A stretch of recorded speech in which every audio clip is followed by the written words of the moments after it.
Hey everybody, what's happening? Good evening to everyone. It is freezing outside. What is going on with the weather? Holy cow. I had to turn my heat on in my office. Hope it kicks on here pretty soon. I'm freezing.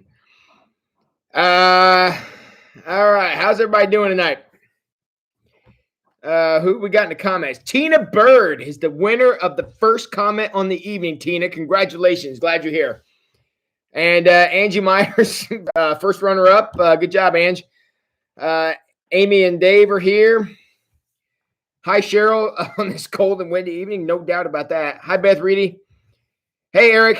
Glad you guys could make it tonight. Glad you're here with everything else going on in your life. Miriam's here. Hey, Teresa. Dennis and Trina are here. Hey, Scott and Jan are here. Hi, Sherry. Hi, Amy. Amy had Mexican for dinner tonight. I had a burrito, so I guess that's kind of Mexican. So, hey, Daryl and Jean. Suze, what's going on? Eric says, is it winter? You know, my calendar on the wall right there says no. But my experience of being outside says jury's still out. So, yeah.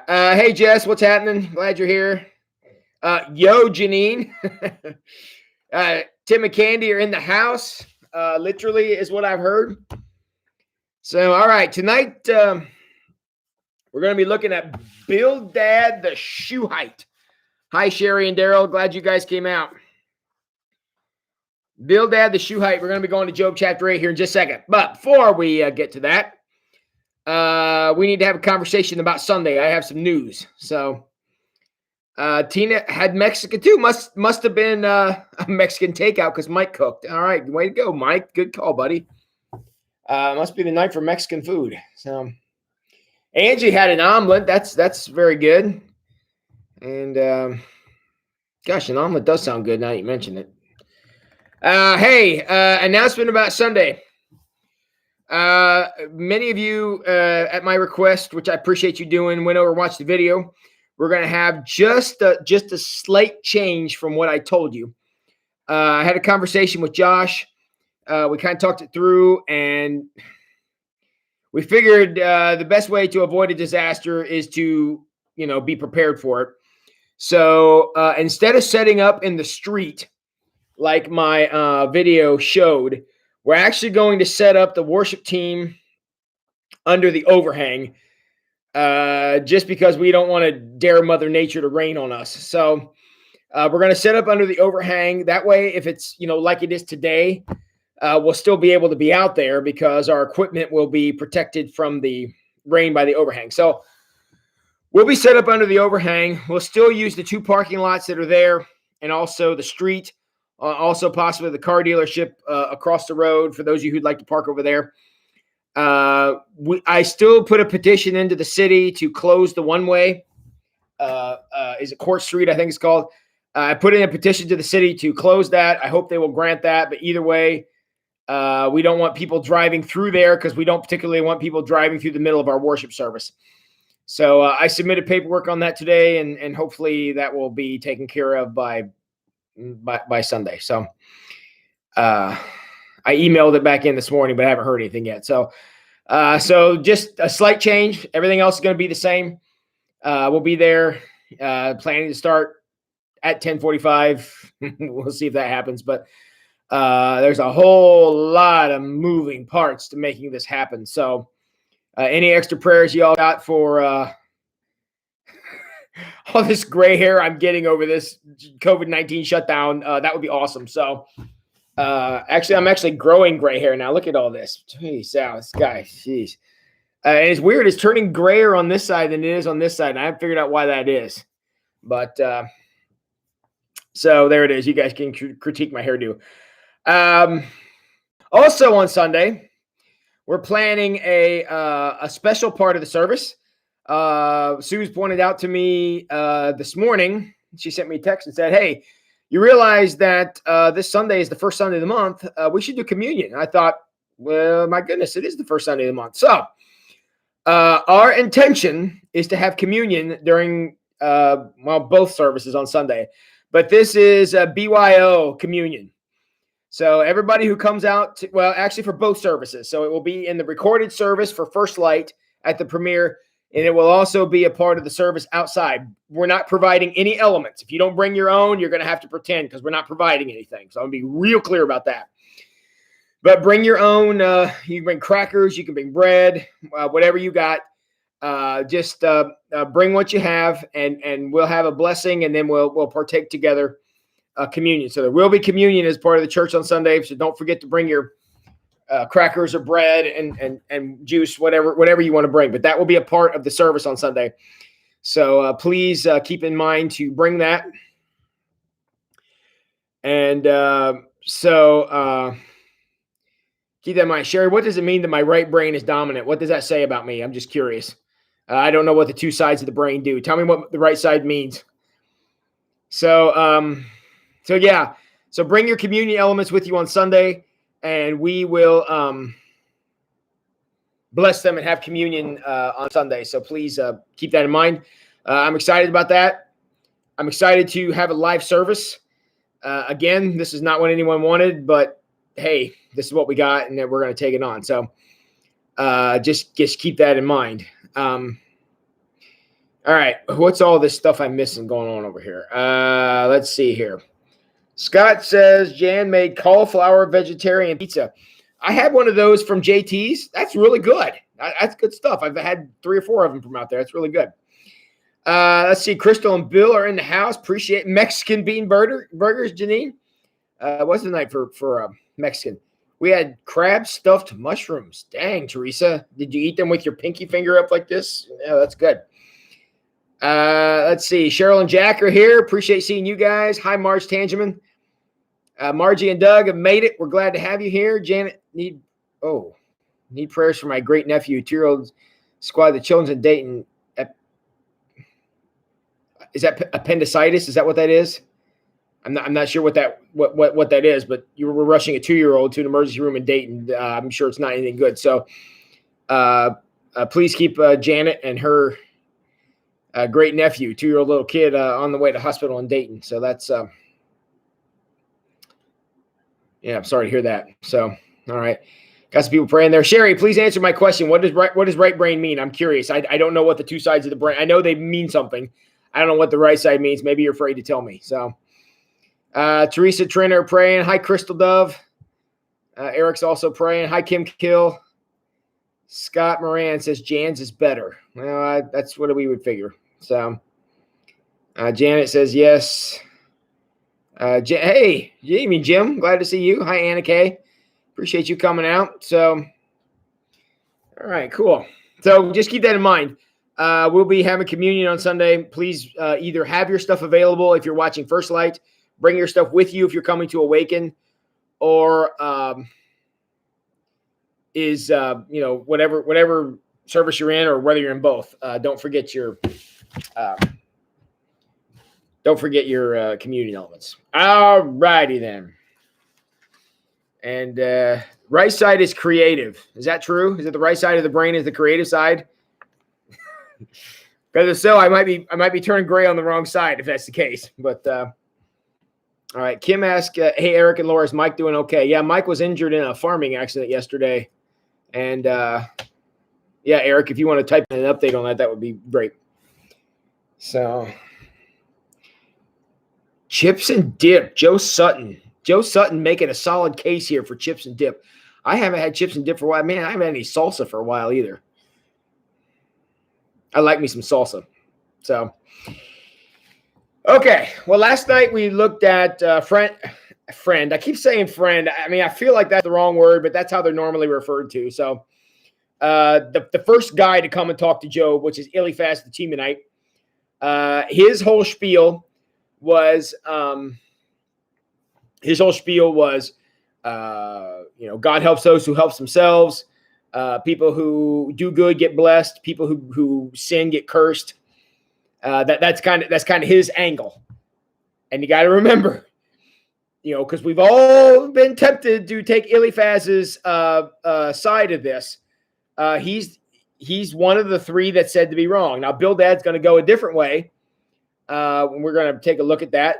He may not fall very far from Eliphaz, but Bildad is the second friend. I keep feeling weird saying that, but he's the second friend, and that's where we are. So let's see. Dr. Cheryl Cuck says, right side excels in art, is visual and intuitive. Well, I'm very intuitive. That's true. I don't know about the artsy part, but yeah, also controls the left side of the body. Well, I don't think I'm left-handed, but I don't know that I ever figured it out because my handwriting is so abysmal that I may actually be left-handed and not know it. So that's possible. Laura says he had a fractured rib and a badly bruised leg, but otherwise okay. So thankful it wasn't worse. Yeah. Mike had an accident with a farm animal, and as if any of you ever seen a farm animal, they are tough as nails, and we're glad that he's okay. So good evening, Joyce Cannon. Glad you could make it. And Kim's been praying for Mike. Very good. Sherry Louth. Yes, the left side controls linear thinking, math, facts, and logic. Well, I don't deal with facts and logic very often. So, all right.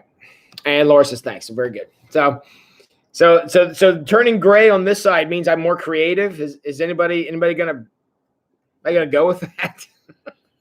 So I don't know. So if I were not creative, I would be less gray. Is that what it is? Man, I really need a haircut bad. This is getting awful. All right, I have wasted enough time on this. We're going to Job chapter 8, and we're going to read Bildad's first statement. Now, remember, we have already heard Eliphaz's, because remember, they go in cycles. Eliphaz speaks, Bildad speaks, Zophar speaks. Job responds to all three each time. Then we go through the same thing again. Eliphaz speaks, Job responds. Bildad speaks, Job responds. And Zophar speaks and Job responds. So this is chapter 8 is going to be Bildad's opening statement. So let's take a look. All right, let's have a look here. Job chapter 8, verse 1. Then Bildad the Shuhite replied to Job, "How long will you go on like this? You sound like a blustering wind." All right, let's just stop right there for just a second. I pointed this out with Eliphaz last night. I'm going to go ahead and make the same thing here. You got a guy who's lost everything in his life. I mean, he's not dead is really the only thing he has going for him. And you're one of his friends. And Job has, just really cried and broke down, as you can imagine, for what he went through, man. Nobody can blame Job for feeling bad. I mean, holy cow. And you're going to be Job's friend. And the first thing you say is, how long you going to go on about this, Job? You sound like a blustering wind. I'm going to throw this little tidbit in for free. Never say that to anybody who's going through a bad time. I don't care if it's true. Don't ever say that. I hope I don't need to explain why. Nobody on their best day wants to be called a blustering wind. If you want to have that proven to you, look at somebody in the room with you right now and say, hey, did you know you're a blustering wind? And just see how that goes for you. Maybe that was bad advice. Maybe you shouldn't try that. That's probably a little late now, isn't it? Anyways, not exactly what you want to be saying to people. So really, really got to question what Bildad's intent was here, the same way we had to question what Eliphaz's intent was. Because when you start this way, honestly, friends, there's no recovery from this. You can't say, because they've had 7 days of silence. Remember, they came and sat with Job and said nothing for 7 days. So it's not like they came up and were kind of impulsive and said the first thing they thought of. They had 7 days to think about where they're going to start at, and they start here. How long, Job? How long got to listen to this? You're like a blustering wind. Oh, my word, blah, blah, blah, dot, dot, dot. You think your whole life fell apart or something?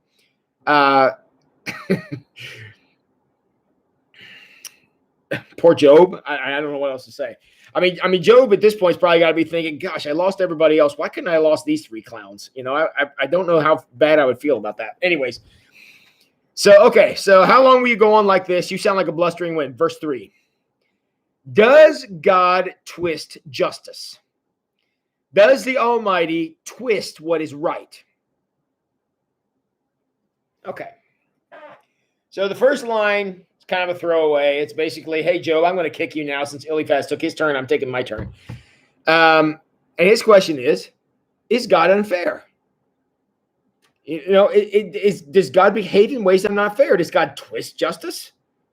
Does he not do what is right? Does he allow bad things to happen?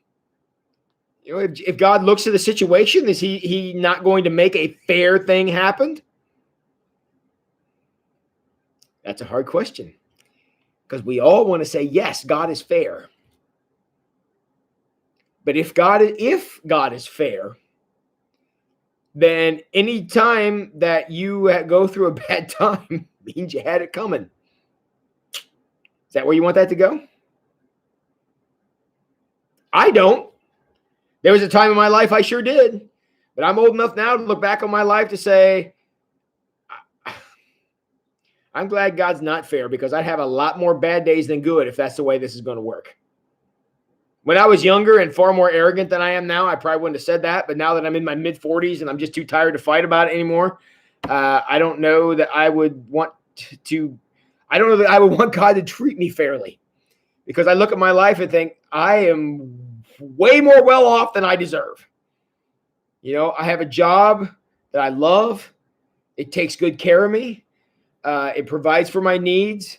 It makes sure I'm able to live, make a living. I got a little extra money to spend on things like Savage races, and I can buy some Batman figures like this one here, and like this guy here behind me right there. So, hey, I got a pretty good life. I can go home. There's plenty of food to eat. I got a car. I got a high-performance vehicle that I just love to drive, and is my favorite car I've ever owned by 10,000 times over. Car has a lot of spunk, and he's a cantankerous old man just like me. And that's the way it works. So I don't know that I want to say that, but Bildad does. Bildad wants people to know that he is going to go with the angle that God is fair. Janet Moran, if you've ever lost a child, is God fair? Did anyone say I haven't lost a child? Look, many of us have been there, and it's hard. I get it. It's a difficult place to be. I completely understand, more than you know. And I still look at it and say, God is not fair. I am advocating for that all the way around. God is not fair. I'm going to say that the whole time. And I'm going to say that because if God was fair, I'd be worse off than I am now, even with all the terrible things that happened in my life. So it's a difficult thing to go for, especially when you talk about losing children. That hits close to home for a lot of us. I get it. But I just want you to know that in the midst of that, we live in a world where bad things happen. Bildad is going to say that God makes everything fair. Job is going to say that is a line of crap. All right. So,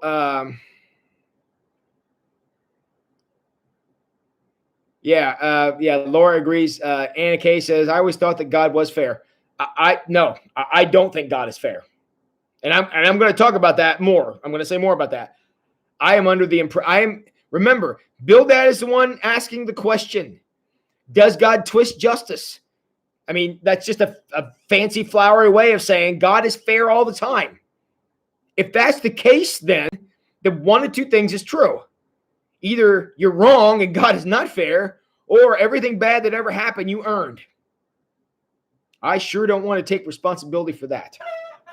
I would much rather say that there are bad things that happen in our world, because there are bad things that happen in our world, and God may use them for our benefit. God may use them to help us grow. But at the end of the day, what's going to happen is going to happen, and God is going to use it in whatever way he's going to use it. But I will tell you that fairness is not one of his concerns. And that's hard to hear. That is hard to hear. But that's one of the lessons of the book of Job. God doesn't sit up at night worried about being fair. Aren't you glad you tuned in tonight? Hang on, I got more to say about that. All right, let's keep going here. I lost my place. Okay, verse 4. Your children must have sinned against him, so their punishment is well deserved. Yeah, that's it. Take a guy with 10 dead kids and say, it must have been your kids. They must have earned it because God is totally fair. That house fell on them because they earned it. I mean, you think it's bad to call somebody a blustering wind? Why don't you try that one on for size? All your dead kids had it coming. Jeez, that's like, I honestly can't think of a worse thing to say to somebody. However, if you're going to hold out that God is fair, that's the angle you're going to have to take. I don't want to take that angle. I'm not taking that angle. But if you're going to say God is fair, then those kids, when they were crushed by that roof, earned it. Pass on that, boys. I don't want no part of that. If you want to argue that, knock yourself out. But that's where Bildad's at. I mean, if you could say your children must have sinned so their punishment was well-deserved. Again, friends, we're 3 sentences in. 3 sentences in. He's had 7 days to prepare his opening statement, and this is where he starts. That's awful. Man, it's terrible. I mean, even if I thought that his 10 kids were the worst 10 kids ever born, and they were gangsters, and they were robbing people and stuff, I still wouldn't go to their dad and say, when that roof fell on those kids, they had it coming. I can't. I just can't. I can't do that. Laura says, way back in history, people used to think bad things happened because you did something wrong, like the Great Plague. People thought it was God handing up. That's exactly what it was. Now we know today. I mean, and again, that's not just way back. I've heard this argument made about COVID-19. This exact argument. Saying that this is God's retribution, or this is the earth's retribution because we polluted it, or something stupid like that. So I've heard that. Everything is fair, and if we were better people, we wouldn't have COVID-19. Well, you know what? Why don't you go to the old people in the nursing homes who are dying of this and explain that to their families? Because I'm not going there. I'm just going to say that God doesn't work in fairness. Why doesn't God work in fairness? Because of what Teresa Bitters says right there. If God was worried about fair, there'd be no Jesus, because Jesus was not fair. But that's going the other way. And we don't mind that one. We don't mind that at all. We like when God's unfair going that direction. I say God loses no sleep over fairness, because grace and mercy would not exist if God was fair, because we don't deserve it. Fair means you get what you deserve. You get what you get and you don't throw a fit. That's what fair means. And I'll tell you one thing right now. This guy right here, God has been very unfair to, and I couldn't be more grateful about it. So, all right. Anna Kay says she agrees with me. Thank you, Anna Kay. I mentioned Teresa's comment, and Miriam and Eric are with me. So you guys see where I'm coming from. And this is going to be Bildad's angle. God is always fair. Everything God does, everything that happens is a representation of God's fairness. I say pass. Because I'm not willing to go to family members of people who died. I don't care what the reason was. I'm not willing to go to family members of people who passed away and say, well, guess that clown deserved it. But Bildad will. Bildad's a jerk. I mean, you thought Eliphaz was bad. Bildad's almost worse. Because Eliphaz only accused Job of screwing this up. Bildad says, your dead kids had it coming. I can't even, with all this creative gray hair I have, I can't think of a worse insult to say than that. That's about as bad as it gets. And, gosh, I hope I don't need to tell any of you this. Please, for God's sake, don't ever say that to anybody. Even if you think it, don't say it. Cheryl said, it is because they had poor insight and could only imagine that God was supposed to be just a better version of man. Man is the one who's worried about fairness. That's probably true. Again, I'm not, what's the word I want? I'm not looking down on people who think that. I'm not saying they were uneducated or unwise. And I know you're not saying that either, Cheryl. But what I am saying is that if you're going to go with God as fair all the time, you're with Bildad. because that's what he says, because God doesn't twist justice. God does fairness all the time. And Tim says, I've heard some say that we live in a fallen world ruled by Satan, and that's why bad things happen. I'm honestly, if there's a better explanation for it than that, I can't tell you what it is. But what I am saying, I mean, and what I want to be clear on here is that Bildad is putting forth the argument that everything that happens is a representation of God's fairness, no matter what it is, whether it be you win the lottery or whether you're in a car accident. Either way, it's a representation of God's fairness. That's Bildad's slant. I'm getting way out in front of myself here. I should probably read more before I get there, but you guys are way out in front of me tonight. But and that's kind of how it is.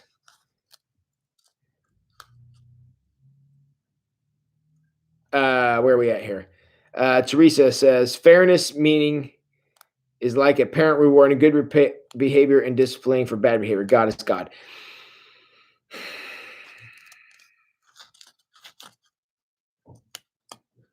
I'm okay with the God as parent image. I'm okay with that because obviously the Lord's Prayer says, Our Father.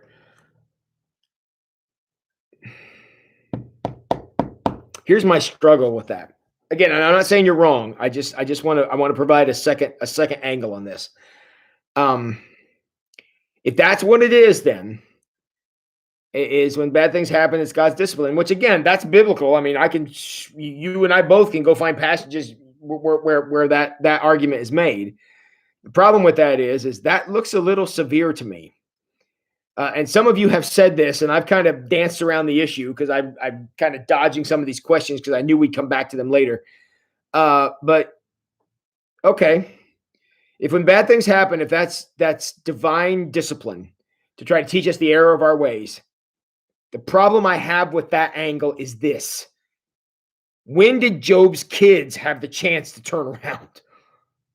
If you want to give Bildad this much credit and say that they had done something, they'd sinned and deserved their punishment, and God's punishment was knock the house down on them, what did they have a chance to learn?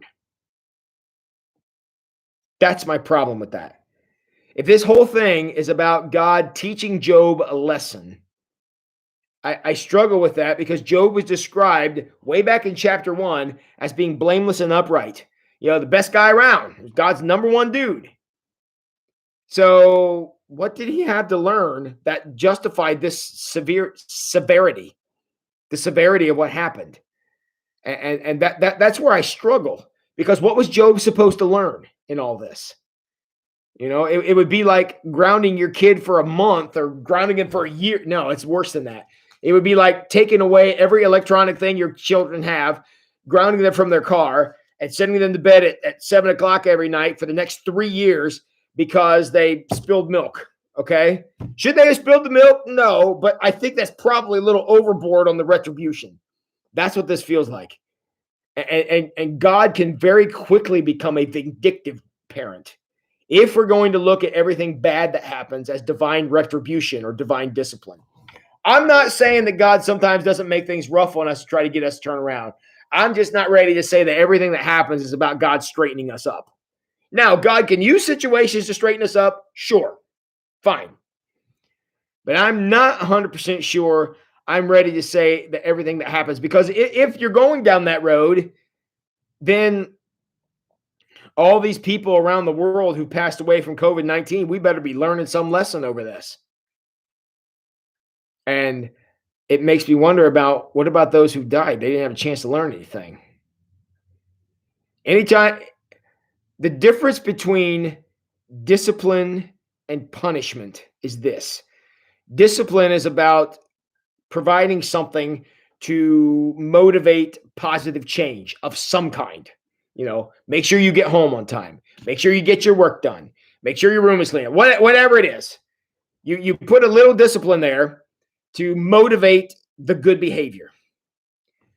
Punishment happens when it's too late and now you're going to pay for what you did wrong. They're not the same thing.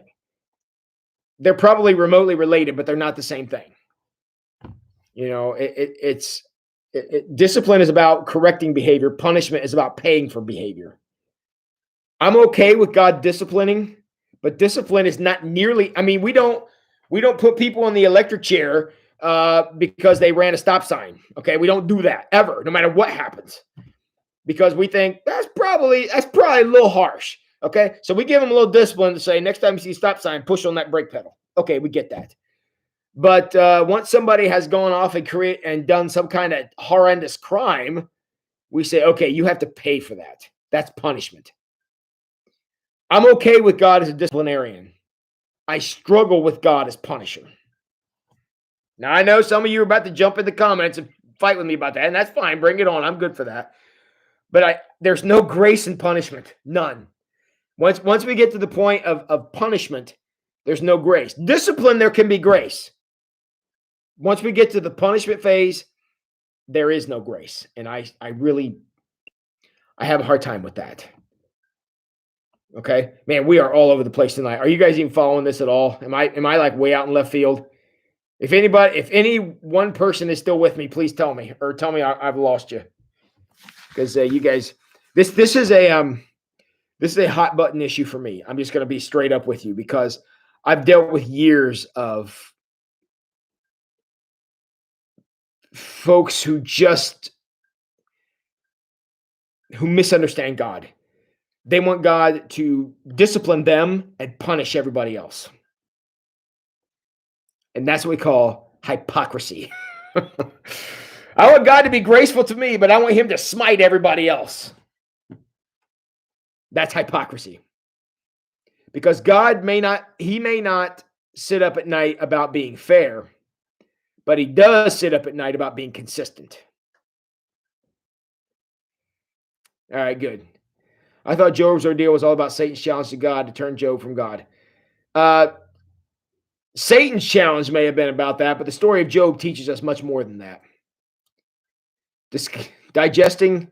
Interesting. Keep going. Okay, I'm trying here. All right. Okay. Let's go back to Bildad. I can't remember where I was at now. Okay, their punishment is well deserved. Verse 4. Verse 5. But if you pray to God, now remember, this is Bildad. Okay, I got you now.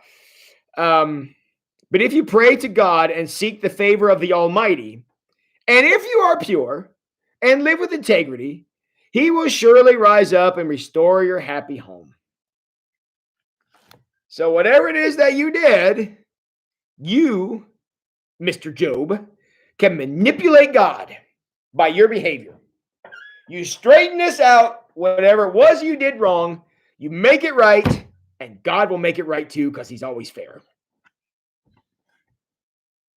We're back to God helps those who helps themselves. I mean, that's where we are. How many times have we thought this about situations that we've seen? We've seen things that have happened. We see people making bad choices, and we think if you just make better choices, things would go better for you. You're currently engaged in things that are hurting yourself and hurting the people around you, and if you would quit that, things would go better. And in some respects, it's probably true. It's probably accurate. But the idea is, though, that I think a lot of people take that too far, and they say, if you want God to do nice things for you, then you're going to have to do nice things for God first. Meaning, what God does for you is entirely contingent upon your actions. Is that not true? But based on that line of thought, is that not true? If God will only bless you if you're quote unquote good, and God will curse you if you're bad, and that's how things go, and that's how things are going to operate, then you manipulate God through your behavior. Is that where you want this to go? I mean, does that sound like God? Doesn't sound very merciful if you ask me. Doesn't sound very graceful if you ask me. But that's Bildad's line of thought here.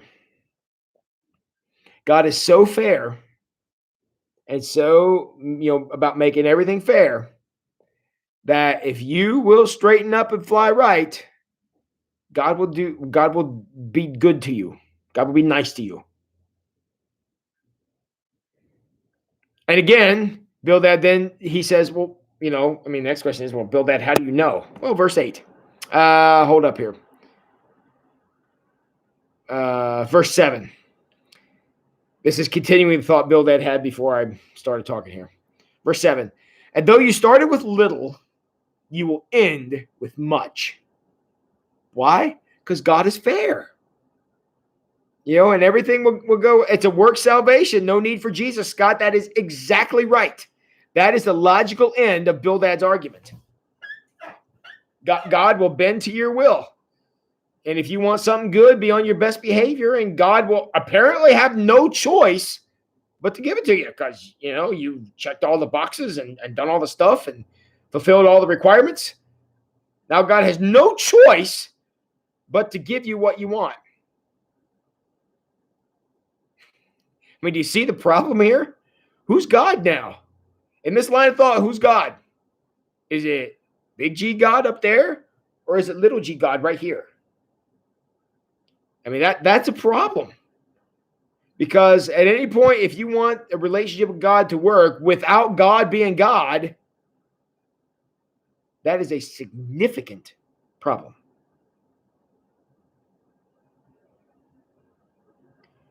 Now, where did Bildad get this from? Verse 8. Just ask the previous generation. Pay attention to the experience of our ancestors. For we were born but yesterday and know nothing. Our days on earth are as fleeting as a shadow. But those who came before us will teach you. They will teach you the wisdom of old. This is, if I remember correctly, Eliphaz made this basically the same argument. Old guys say it, so it must be right. It's the same thing that Bildad says.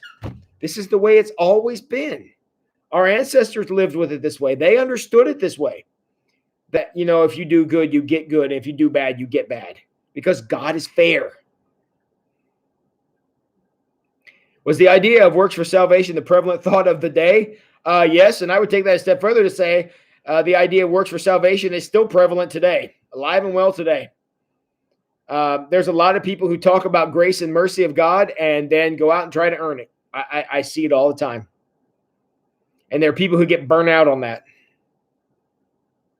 Yep, and that's where it is. So now not only does Bildad says, well, old guys say this, so it's got to be right. Verse 11, he says, can papyrus reeds grow tall without a marsh? Can marsh grass flourish without water? While they're still flowering, not ready to cut, they begin to wither more quickly than grass. The same thing happens to all who forget God. The hopes of the godless evaporate. Their confidence hangs by a thread. They are leaning on a spider's web. They cling to their home for security, but it won't last. They try to hold it tight, but it will not endure. The godless seem like a lush plant growing out in the sunshine, its branches spreading out into the garden. Its roots grow down deep through a pile of stones, and it takes hold in a bed of rocks. But when it's uprooted, it's though it never existed. That's the end of its life. And then others spring up from the earth to replace it. Just speaking from authority of nature, I think is what we would say here. He's using a natural example to say this is how it works. If you're going to follow God's word and do everything God said, you're going to end up planted in a good place. However, if God looks at you and you're not growing well, he's going to pull you out. And any of you who've ever pulled a plant out of the ground, you know what happens next. It ain't good for the plant. God is fair. He'll let you keep growing as long as you keep working. Verse 20. But look, God will not reject the person of integrity, nor will he lend a hand to the wicked. He will once again fill your mouth with laughter and your lips with shouts of joy. Those who hate you will be clothed with shame. Home, the wicked will be destroyed, because that's fair. That's Bildad's argument. That's what fairness looks like. And look, any of you who've ever been around little kids and you try to tell little kids something, what's the first thing they come back with? What do they say? That's not fair. It's not fair that I don't get to do what I want. And what we do is we assign that to God.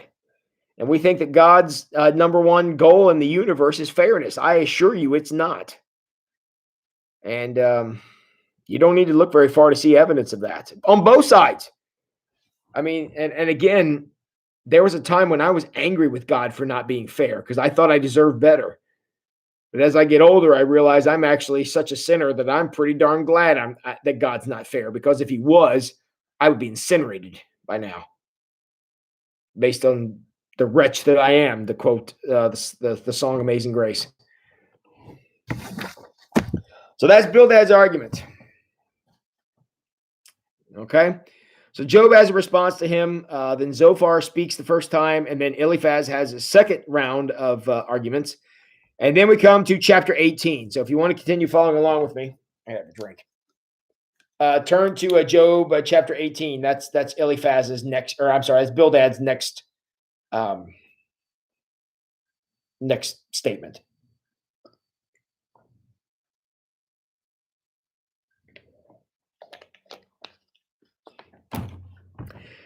Pastor Tim, I believe in his word. Some think that is weird because I think differently.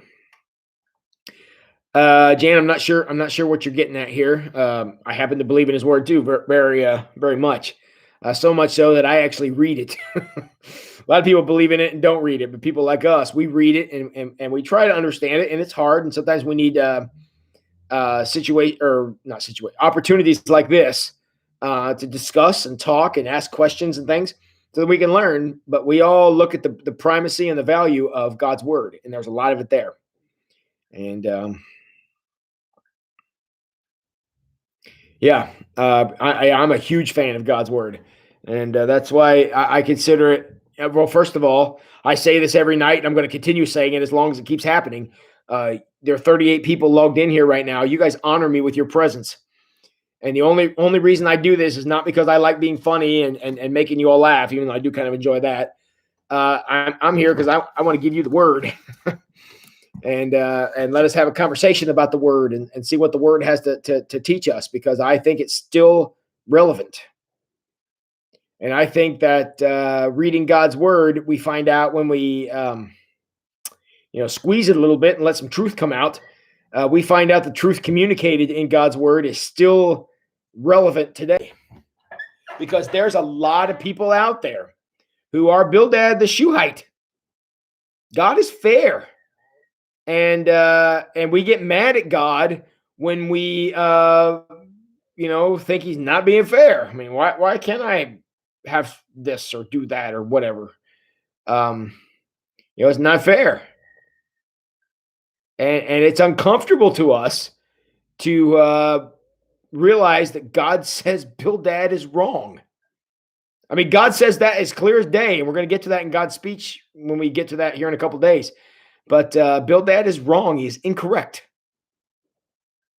I then read God's word to tell me, based on his rejection of Bildad's argument, to say that God does not lose sleep over fairness. And Jan, you, me, and Teresa Bitters can all proudly be weird because we put stock in God's word. I'm good with that.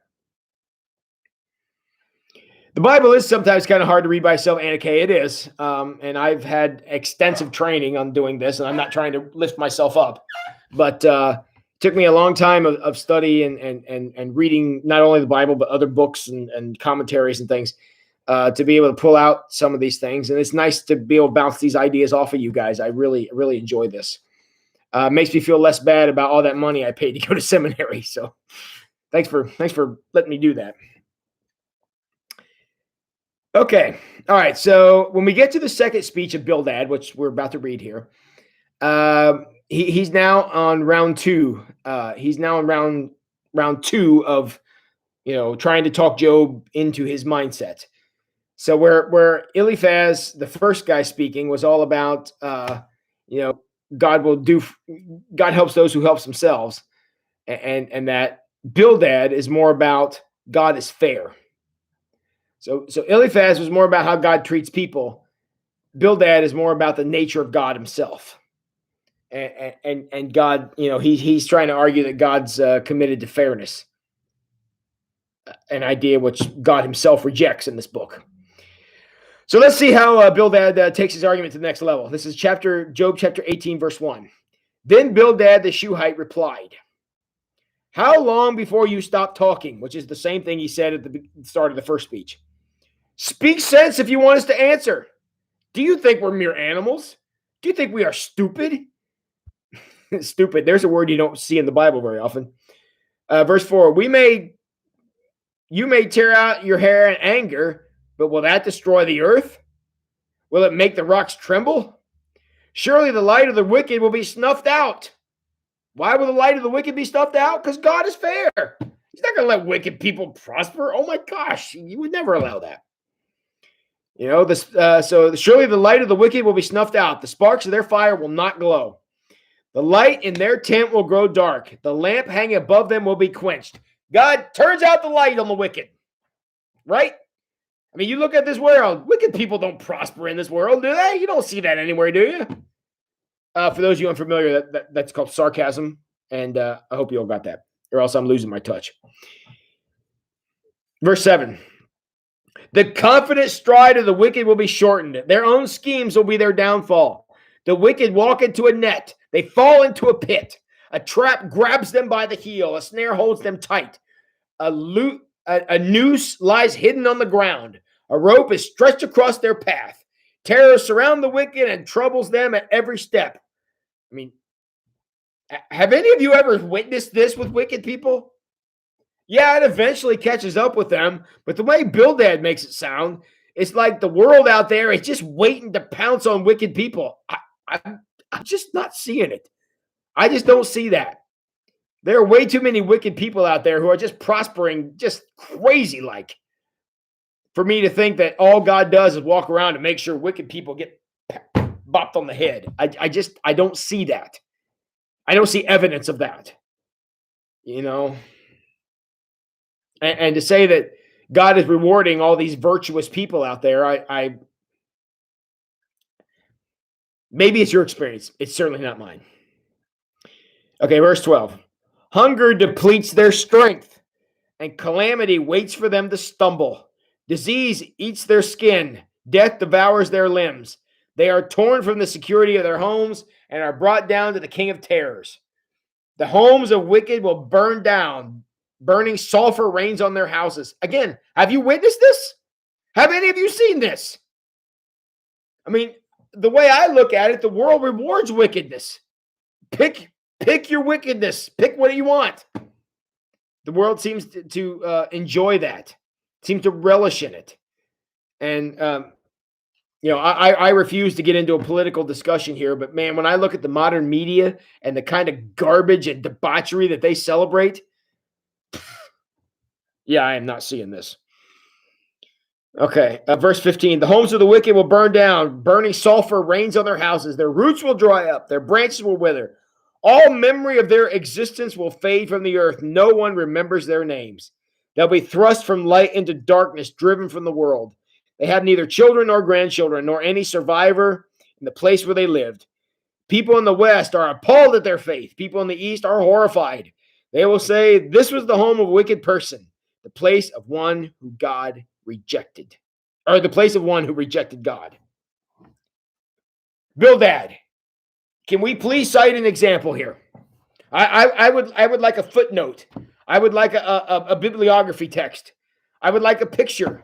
I would like an Instagram post. I'd like a YouTube video. Something that shows me that this is how it works. How you claim it works. I want to see that with these eyes right here. I would love to put them on what you're seeing, but I got to tell you, based on what I see going on, I don't see it. I'm not seeing it. And again, just like Eliphaz, Bildad has a lot riding on this. Again, by this point, all three of the friends, but surely Eliphaz and Bildad, the first two that we've looked at, we'll look at Zophar tomorrow night. The first two have stopped caring about Job. Job is not their concern. Now they're defending their worldview. Okay, where Eliphaz's worldview that he wanted to defend was about how people should do good, and all this, people should expect things from God and all this stuff. The kind of prosperity gospel stuff, because that's how the world works. Bildad's thing is God is fair. Now, Eliphaz didn't quite get into the fairness thing. He was kind of more in the worldly kind of way, where Bildad's like, no, God is fair. We're talking heavenly stuff. God works in fairness. God rewards fairness. And that's how this works. And when people are bad things happen to them because God is fair. So I just read to you 21 verses. I read you the entire chapter of Job 18. This is the entire second argument from Bildad, Mr. God is fair. Anything I read there, and you can go back and look at it because this chapter's in your Bible too. One thing, one example, one time, have you seen this happen? Yeah, eventually the wicked get their comeuppance. Yes, that eventually happens. But that's not the rule. And it is absolutely unfair. It is absolutely unfair. And this is why, in the humble opinion of this guy, this is why God rejects Bildad's argument. Bildad says God is fair. God says, I don't deal in fairness. Now, there's been plenty of times in my life that I thought that was a bad thing. Again, I've said this a couple times now. I'm going to say it again. I'm going to keep saying it. Now, at this stage in my life, when I look at how many mistakes I've made and how many bad things have happened, I now realize that God's unfairness works far more in to my advantage than to my disadvantage. Because if God was more concerned about fairness than he was about grace and mercy, we would all absolutely be toast. Toast. And literally and figuratively, we would be toast. And that, in my opinion, is why God rejects Bildad's argument. So,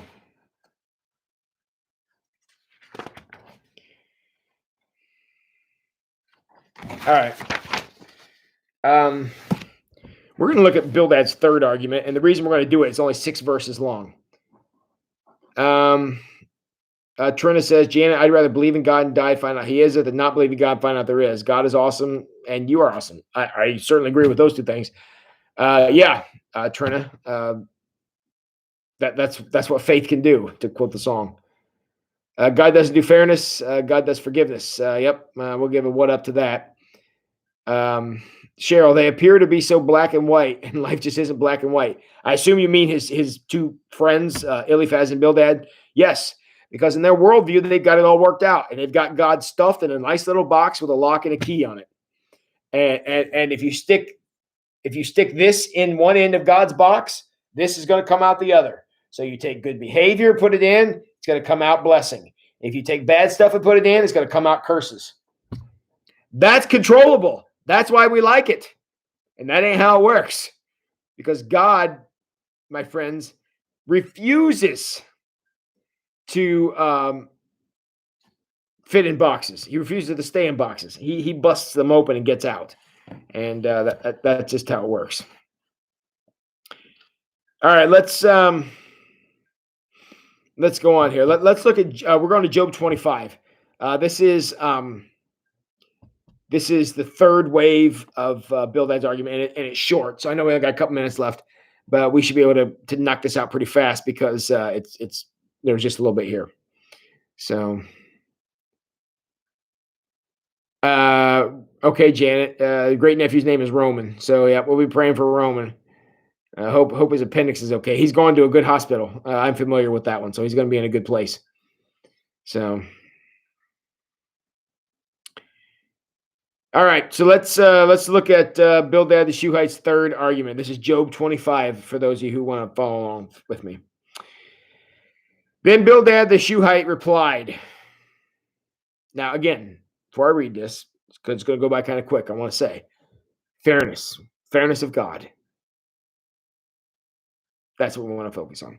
That's what Bildad wants to focus on. God is powerful and dreadful. He enforces peace in the heavens. Who is able to count his heavenly army? Doesn't his light shine on all the earth? How can a mortal be innocent before God? Can anyone born of a woman be pure? Remember, he's quoting Eliphaz now.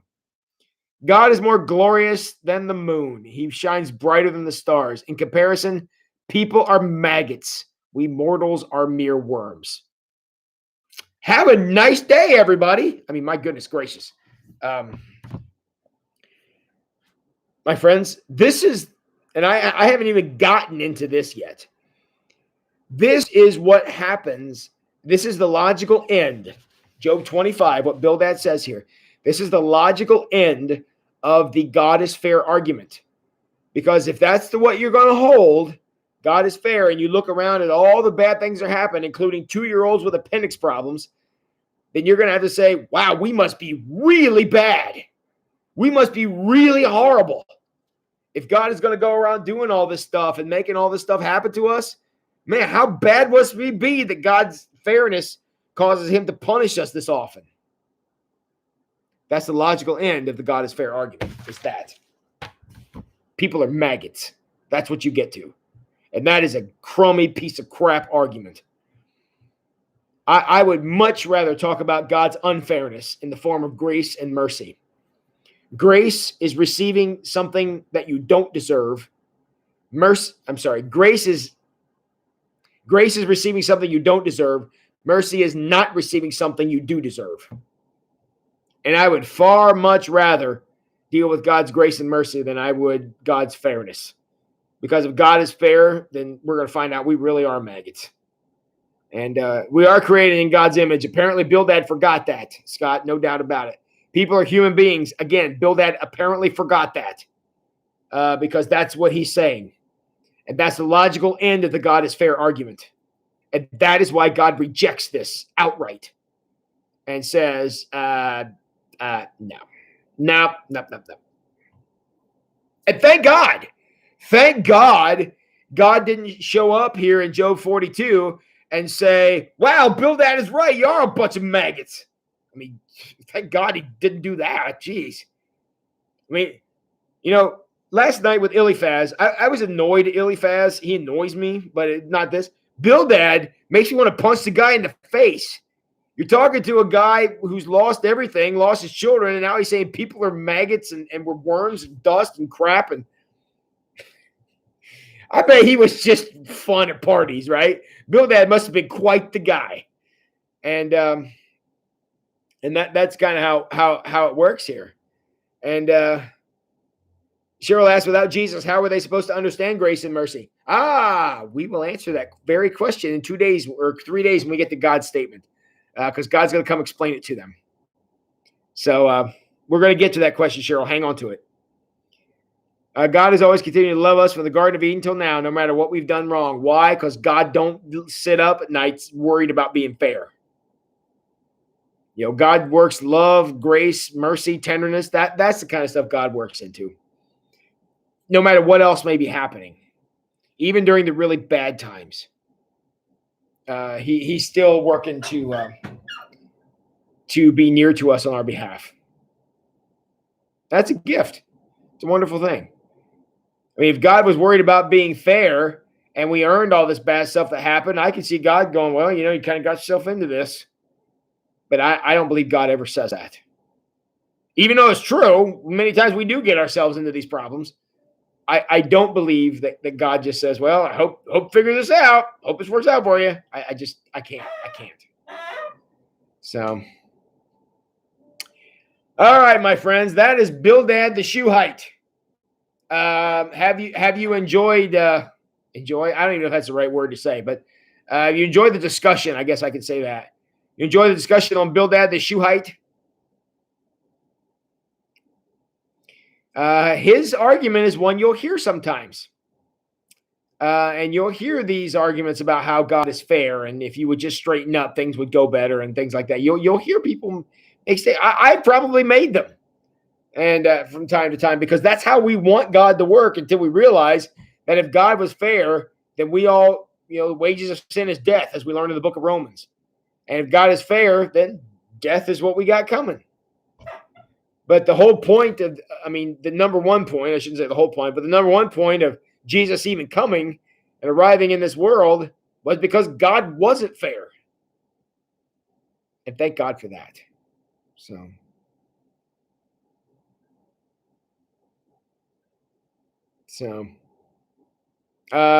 what are you sorry about, Janet? You're fine. So, yes. All right, good. I'm glad you guys are enjoying this conversation. The parable of the hired workers. You want to talk about a parable about God not being fair? The parable of the hired workers is a great one, because the one who worked an hour got paid as much as the one who worked all day. Man, everybody was mad about the fairness on that one. and the foreman's like, well, hey, dude, it's my money. I gave you what I said I would. It's my money. I can do what I want with it. And man, everybody was all just bent out of shape because God's not being fair. And God's like, well, I'm not really not being fair. I'm just being generous. And people are like, no, you're not being fair. I want more money. I want more stuff. And yeah, so even Jesus came back to revisit a bunch of Bildads in his people who were listening to him. So thanks, Marge. I'm glad you enjoyed. So, all right, very good. Well, my friends, if you got any extra prayers to say over the next couple of days, if you could pray for this thing we're trying to do on Sunday, just pray it all works out. If you're going to watch First Light on the premiere on YouTube, please make sure you get your communion elements, because we will be blessing and serving communion. If you're going to join us here live at 10:45 for the Awaken service, make sure you bring some communion elements with us, and or not with us, with you, because we will not be passing any out. Absolutely none. We're not passing any out. So make sure you bring some, and we'll have communion together as a part of the celebration. And I will be sending an email out, the good Lord willing, sending an email out to that effect later tonight. So, Angie, yes, enjoying the study. I've read the story before. Well, thank you, Angie. That's what I want to do. Just help open this up to you. So thank you, Eric, and Miriam. I certainly would agree. Grace and mercy are exactly what we need. And let's see, Amy's washing her hands and doing the thug emoji. I love the thug emoji. That's great. So, all right. Well, everybody, again, you honor me with your presence here. The 36 of you who are still logged in. I appreciate, I can't even tell you what it means to me that you would give up your evening to be here with me. I appreciate that. I'm glad that you're learning stuff about Job. Probably have, let's see, we're going to do Zophar the Naamathite tomorrow.